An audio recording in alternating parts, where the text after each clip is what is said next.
എന്നെപ്പോലൊരു new മമ്മിന് ഏറ്റവും കൂടുതൽ സന്തോഷം നൽകുന്ന കാര്യങ്ങളിലൊന്നാണ് കേട്ടോ നമ്മുടെ കുഞ്ഞുണ്ടായ ഹോസ്പിറ്റൽ ഒന്നുകൂടെ ഒന്ന് വിസിറ്റ് ചെയ്യുമ്പോൾ കിട്ടുന്നത്.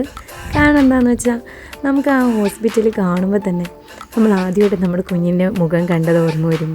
ത്രൂ ഔട്ട് ആ പ്രഗ്നൻസി ജേണി ഓർമ്മ വരും. പിന്നെ നമ്മുടെ ഡോക്ടറിനെ ഓർമ്മ വരും. അങ്ങനെ ഒരുപാട് കാര്യങ്ങൾ നമുക്ക് ഓർത്തെടുക്കാനുണ്ടാവും. എനിക്കിവിടെ വരുമ്പോൾ ശരിക്കും ഡബിൾ സന്തോഷമാണ് കേട്ടോ. കാരണം എനിക്ക് എൻ്റെ അല്ലിക്കുഞ്ഞിനെ മാത്രമല്ല ഇവിടെ നിന്ന് കിട്ടിയത്, എനിക്കൊരു കൂട്ടുകാരിനെയും കൂടി ഇവിടെ നിന്ന് കിട്ടി. നേരത്തെ മുൻപരിചയമൊന്നും ഇല്ലാത്ത, ഞാൻ ഇതേവരെ കണ്ടിട്ടില്ലാത്ത ഇവളെ. എൻ്റെ പേരാണ് മഞ്ജു. ആൻഡ് എന്താ പറയുക, ഞങ്ങൾ സെയിം ഡ്യൂ ഡേറ്റ് ഷെയർ ചെയ്യുന്ന ഒരാൾക്കാരായിരുന്നു. അതുപോലെ തന്നെ സെയിം ഡോക്ടറെയായിരുന്നു കൺസൾട്ട് ചെയ്തുകൊണ്ടിരുന്നത്. അങ്ങനെ പതിയെ കണ്ട് പരിചയമായി. ഇത് വലിയൊരു ഫ്രണ്ട്ഷിപ്പായി.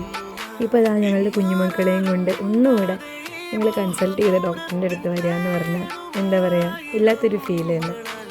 ഞങ്ങൾ 2 മക്കളെയും ആ ഡോക്ടർ 2 സൈഡിലായിട്ട് എടുത്ത് വെച്ച് കളിപ്പിക്കുന്നത് കാണുമ്പോൾ ഭയങ്കര സന്തോഷം. കാരണം ഞാൻ ആക്ച്വലി എൻ്റെ മോൾക്ക് വേണ്ടി മാത്രമല്ല എക്സൈറ്റഡ് ആയിരുന്നത്, ഞാൻ മഞ്ജുവിൻ്റെ കുഞ്ഞിനെ കാണാൻ കൂടി വേണ്ടി ഭയങ്കര എക്സൈറ്റഡ് ആയിരുന്നു. കാരണം ആ ഒരു ജേണിയിൽ ഞങ്ങൾ 2 പേരുണ്ടായിരുന്നു, ഞാൻ ഒരാൾ മാത്രമല്ല.